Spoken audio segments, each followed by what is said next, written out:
Hello, everybody. I know things are looking a little bit different today, but I am Brent, the EdTech principal at EdTech.tv. Normally, I'll start you off with a question, but today I thought I'd just, try something a little different. And so instead of a question, I'm letting you see my face. I probably could have used a shave before I jumped into this today, but that's okay. And I'm going to give you a little presentation. So let's take a look at it. I'm Brent from EdTech.tv, and this is Adobe Voice. You and your students can use it to make recordings. You can tell stories, share ideas, or create just about anything else your mind can come up with. It's fun to use and easy to get started. So why not try it out today?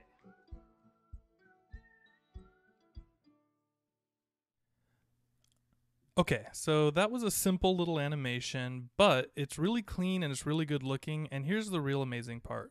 A few years ago, to make something like that would have cost you thousands of dollars to pay a professional to make it like that. It would have taken weeks and weeks to get it done if you're lucky. So today we're going to take a look at how you can do that now, totally free with your students using Adobe Voice. Let's take a look at how to use it. Okay, so the first thing to know is that Adobe Voice is only available for the iPad. So you're going to have to get it there. If you don't have an iPad, we'll see you in another tutorial. So when you log into it, you're going to see their Explore page, and they got a lot of great stories that people have created in there. At the top, you'll see that there are three sections. There's Explore, Projects, and Shared. And then there's also a cog at the top left, which will show you your account and all that sort of information. Now, the first time you go into it, it'll set you up with a tutorial. So I'm going to take you through it briefly, and you can also practice it. It is really easy. So let's click on Projects, and you can see the video that I had just shown you guys. Now, the audio quality, as I brought it in into this video for this purpose, was brought down a little bit, and so it was a little harder to hear, but actually the quality is pretty good.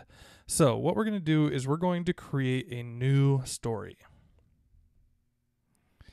And here it's going to ask you what your story is about. So we'll just say something. Now here's a really cool part is that it can give you a lot of options, like on what kind of structure you might want to make out of your story. So tell what happened, explain something, hero's journey, show and tell, a growth moment, teach a lesson, share an invitation, and then make up my own. So for now, we will go with make up my own, but I would explore the other ones because it really kind of helps you guide your way through the information. So we'll do that one. I'll say pick this one. So at the bottom, you'll see the hold to record button. What happens is you hold that down and you record a single line or maybe two lines of information, whatever you want to present. So you'll hold it and you'll see how long it's recording for. So you might say something like, "Hello, my name is Brent Warner." Then you're going to click on the little play button at the left, right down there, to confirm that the sound of the recording works for you. Hello, my name is Brent Warner. So that sounds good.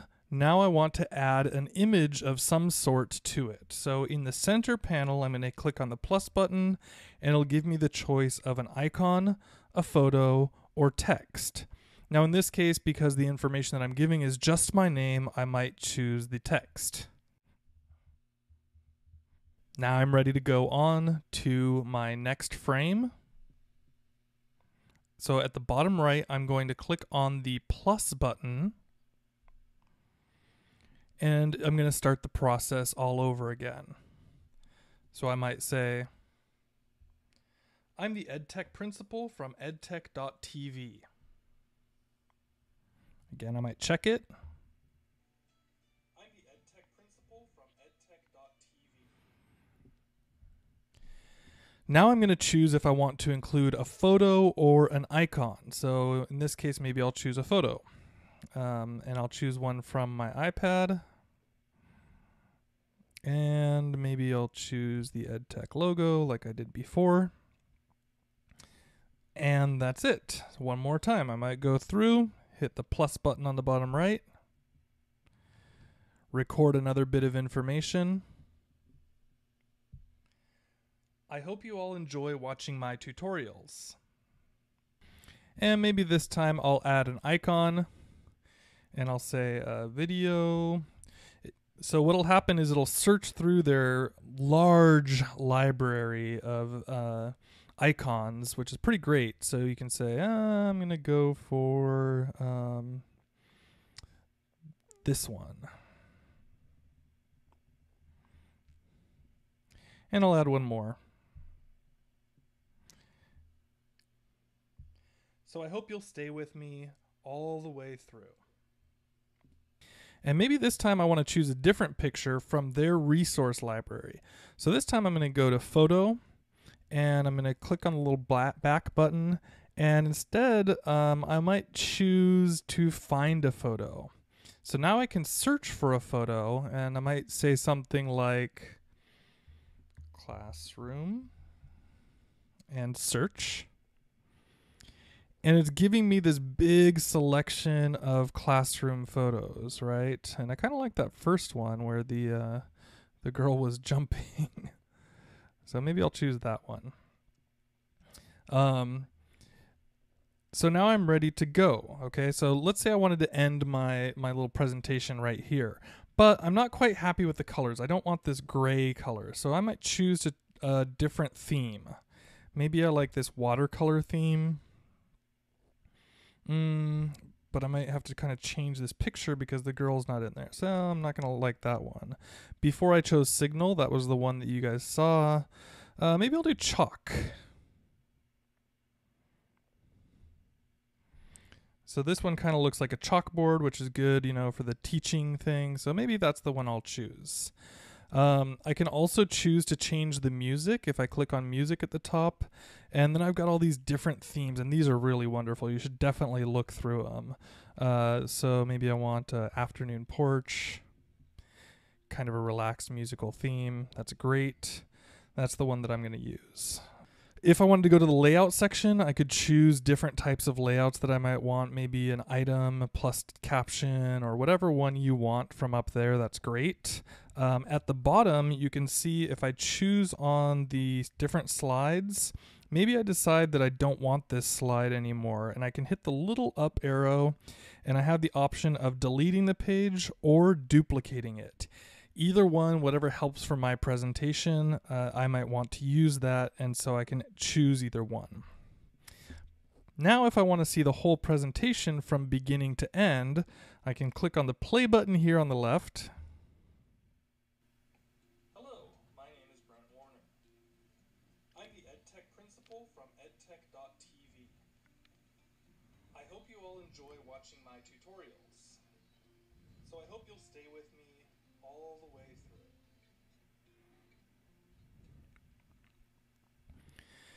So it gives a nice video, really clean sound, really clean look to it, as long as you're recording somewhere quiet enough. And that just picks up right from the mic on the iPad. So now maybe I'm done, and I might say that I'm ready to share. Now, the only trick with this is that Adobe Voice does not set this up to go anywhere outside of their own ecosystem. So I do have a little trick on getting it out of the ecosystem that I will share with you on the website. Please go to EdTech.tv and look up Adobe Voice, and I will share with you on the website directly how to do that. But for now, you can also share it just using the Adobe Voice service, which you can take a look at, and you can send out links and put it on Facebook and everything, which is great. But there might be a lot of reasons you would want to put this up on YouTube or, you know, share it in some other way with your students. So you would choose whichever option you want and then simply click on upload. But before we do that, we're also going to click here on edit credits. If you're working with this with your students, you might want to give credit at the end of the video. Where did these images come from? If you're using your own videos and your own images, share those with the students. You can also say, you know, directed by Brent. Whatever you want to say, and that information will add into it as well. So you can see how this is really versatile, and it might be great for using for your students to get involved, telling stories. I would definitely recommend checking out the Adobe Voice website, because there's some cool usage case studies for how teachers are using it, and definitely interesting information. Really fun to play with, and it's so professional. That's really my favorite thing about it, is that instantly you feel like you're working with something, with a technology that you would have been paying so much money for years ago. I mean, this was out of teachers' reality for the most part. I don't think anybody could afford to do these types of things. I have friends that used to have these specific types of projects as their jobs, and they would charge and pay rent doing this type of stuff. And now it's all free. It's right there at the palm of your hand. Tip your fingers, and I would highly recommend playing with it. And make sure to go to the website to take a look at some of the ideas on how you can use it for storytelling, for projects for your class, and other ways that you might incorporate it into your school year. All right, everybody, that is it for today. So your homework is first to download Adobe Voice to your iPad. After that, please send me your videos. I'd love to see what you come up with. I think there's some really amazing possibilities, and I want to know what other people are making. Finally, for a little extra credit, go to www.edtech.tv/Adobe Voice. You can see the rest of the information on this video, and you can see my tips on getting your video to YouTube or to another service and getting it out of the Adobe ecosystem. So that's it. As always, send me a tweet at EdTechPrincipal. You can find me on YouTube at EdTechPrincipal and on Facebook at EdTech.tv. I am looking forward to hearing from you guys, and I really hope this is a useful one for you. If you haven't played around with Adobe Voice yet, you should start right now, because it's not going to take you long. Have a good one, and talk to you soon.